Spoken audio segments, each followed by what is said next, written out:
Assalamu alaikum jama'a, barkamu da warhaka, barkamu da sake saduwa daidai wannan lokacin. Abdul ke magana. A yau ma muna tabbata da bayani dangane da Binance. Kafin nan ina son ɗan marasu wasu sanarwa, kuma mu ce me yasa mutane muke so mu rinka amfani da Binance, me dalilin da yasa za mu yi amfani da Binance. Musamman ma a wannan lokacin da muke ciki a Najeriya da sauransu. Gaskiya for me ban ga wata sana'a da mutum zai yi a yanzu wanda za ta bayar da ribar da trading ke bayarwa ba.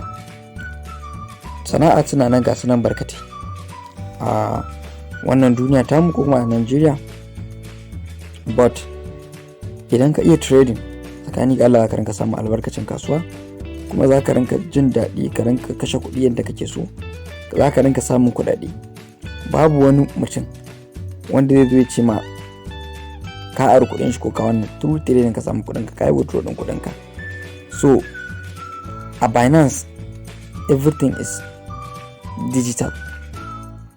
Withdrawal ɗinka za ka yi digital ne, a deposit naka digital ne, sannan trading naka digital ne. So it's very important ka iya trading ɗin first kafin ka zo ka sanya hannun jari a Binance ɗinka. Me yasa sai Binance?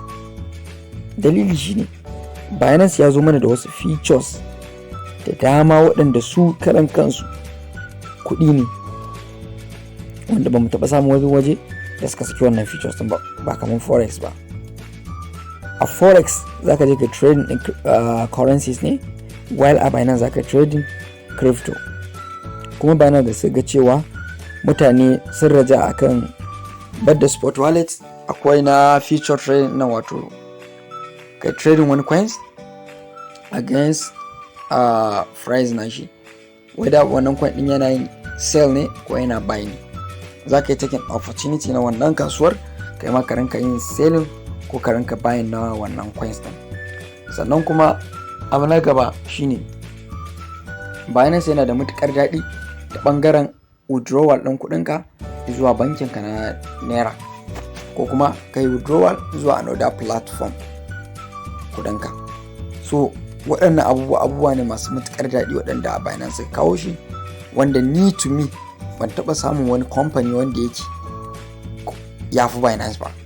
Saboda a Binance duk waɗansu abubuwa da kake nema ka riga ka same su.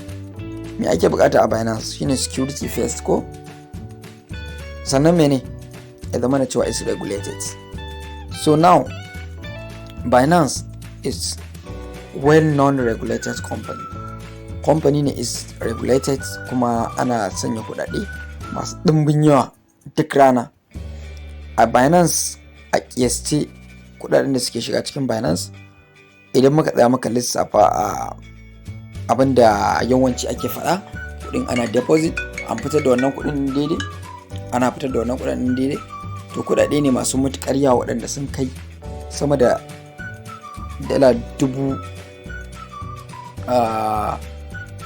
dala miliyan 1 ko miliyan 2 ko kuma mu ce dala miliyan 6. So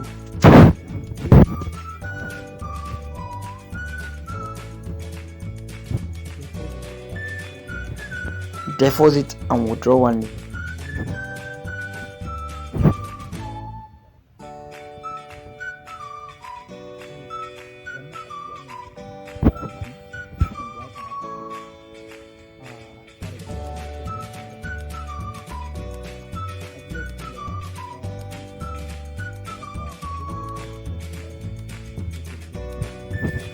Yanzu kun ga nan wajajen Binance Spot Trading System upgrading sun upgrading wani spot trading nasu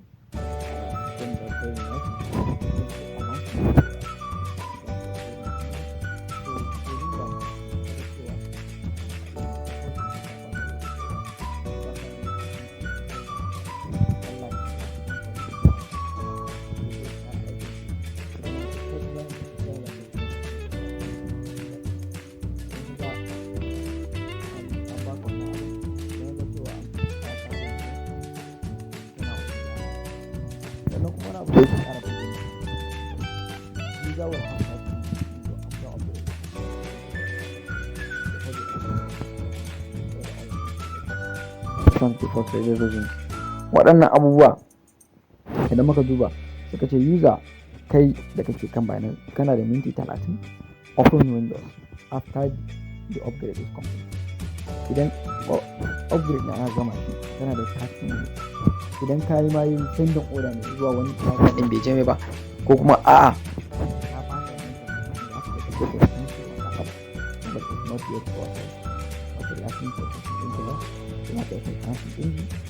idan kuma withdrawal ne shi ma din na bayan naka ko kuma transfer na lafiya to Binance suna da daɗi wanda ya gane idan kuma lokacin da ake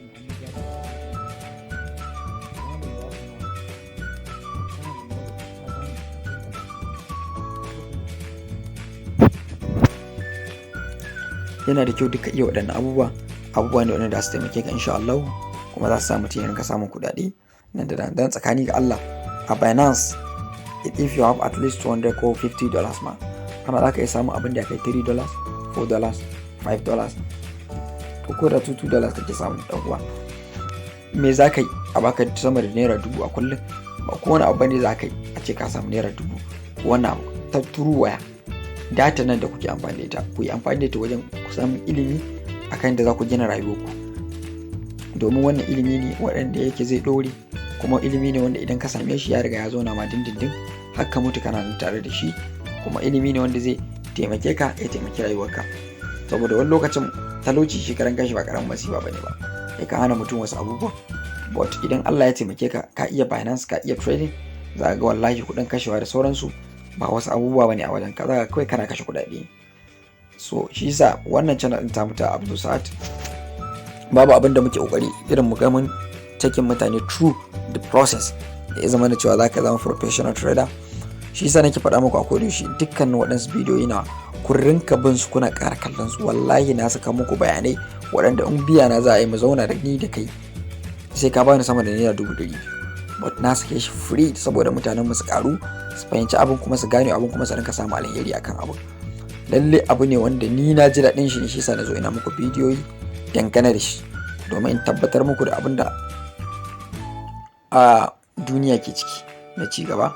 Lalle ku sani cewa shi trading na crypto trading ne wanda ake samun alheri sosai da sosai da shi. Dangane da shi trading ne wanda duk wanda ya faɗa hannun shi kuma ya iya shi to wallahi shi na ga shi da talauci sun yi hannun riga. Allah ya taimake ka ka dinga cash out kenan kana yin harkokin gaban ka da kuɗi ba zai zama ma asara ba, kuɗi ba zai zama ma baka da shi ba, ko da yaushe akwai shi insha Allah. Sannan kuma za ka rinka jin daɗin rayuwanka inda ka tsara ta, baka shiga harkar wani ba balle wani ya tunanin cewa kana cikin harkar shi ba, balle ya zo ma wani magana banza ko wani abu. Ba ruwanka da kowa, kai da kana amfani da network kana yin digital trading ɗinka, kana withdrawal ne kana kashe kuɗaɗenka.